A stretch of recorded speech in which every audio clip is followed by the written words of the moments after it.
And hello again, welcome back to the Chariot series, myself, Critical Rocket, and here we are with the only Warhammer IIC variant that we can make.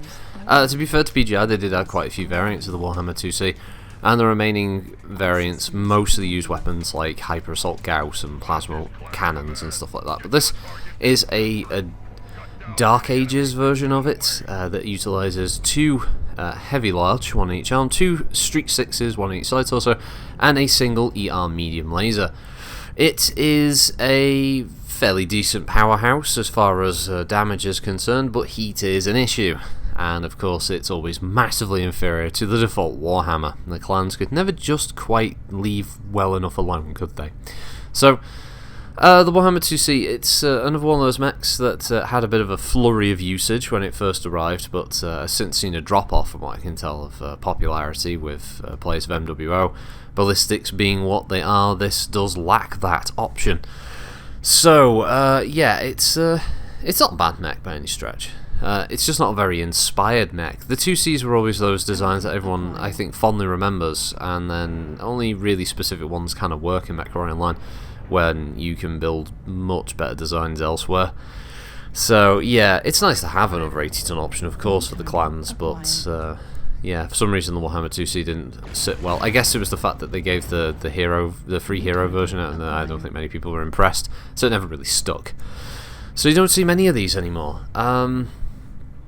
This version is alright, it's fine. This match, however, was not.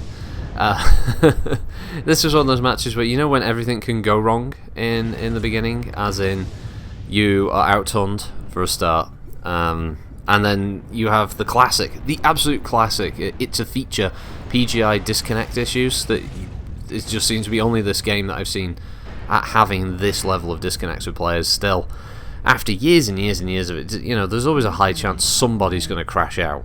And my team, we suffered two of those throughout the match, which kind of sucked. I'd already sort of resigned myself to this being just a crushing 12-0 defeat.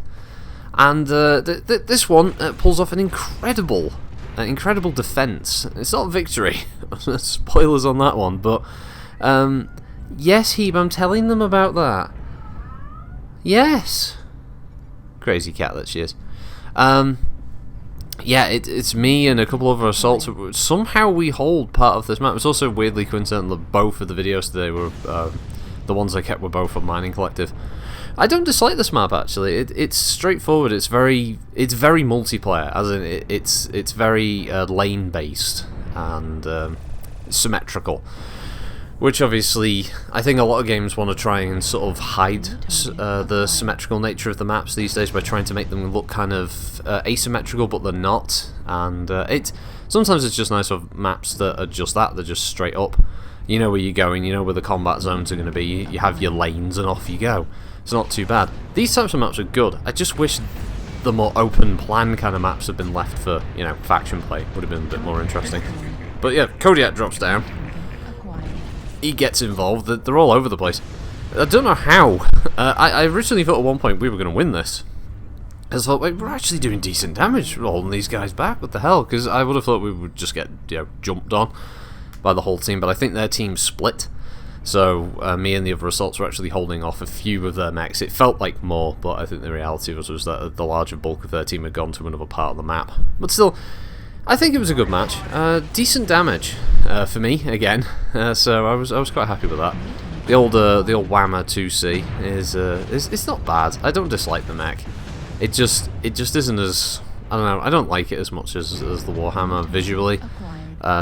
Both the original art and redesign, I just don't think it really holds a candle to what the original anime style achieved. To be fair, I wouldn't say stay away from the Warhammer IIC. This version's okay, but I think the PPC version's probably better, even though the PPCs have hit reg issues. It's a constant issue with PGI. I don't know, it's just the Warhammer IIC is okay. It's a decent sort of energy mech that can pump out a lot of damage, but it's one of those kind of, I think it's one of those ones that thematically with the clans, it's one of those things that if it's chosen by a pilot, or if it's used by like a salami unit or something like that, it's like a last gasp type thing. They're trying to get some glory before they're too old to get back into like a frontline regular unit. So it's all about just doing damage, getting kills, and proving yourself, and it's less about heat management and tactical use of the machine, you know. So I think this is where I get dropped anyway. So you know, you hit that point, it's sort of like, just go for it. That's what happened with me. I just charged it. As I said, damage was decent. I think I showed off enough of the build there. It's not the most impressive. I always like the bit where you get the people who power down for some reason. I don't know whether they're trying to hide or something. No clue. But yeah, it's decent.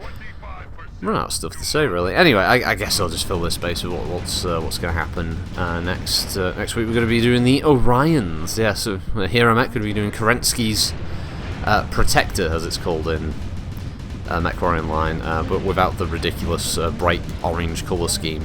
So we're going to be going with Green Star League Defence Force.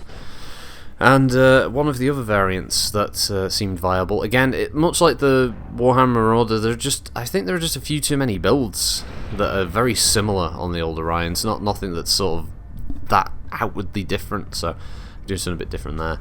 Find well, at least one build that works, and after that it'll be 85 tons for the clans, which is Warhawks. Ooh. So that'll be fun. And yeah, God, where do I go after the Chariot series? I don't have a clue. There are a couple of variants I'm going to catch up with. Uncle Totty, I think, had a small brain aneurysm when I didn't do the Marauder 2R, so I'll be doing that. And there's also the Vulture D, or Mad Dog D, which I couldn't build originally because I didn't have the mech credits, but I did get enough from doing events and stuff. I bought the hero version, so I can now make the Mad Dog D. So those two at least be doing after I finish the assaults. And yeah, that'll be that. God knows where I go from there. There's video content. So yeah, I don't want it to all be streams, so I'm just trying to figure it out. Anyway, thanks for watching, everybody. Hope you have a good week. That was the Warhammer 2C. 2C-11. And yeah, thanks for watching. Bye-bye.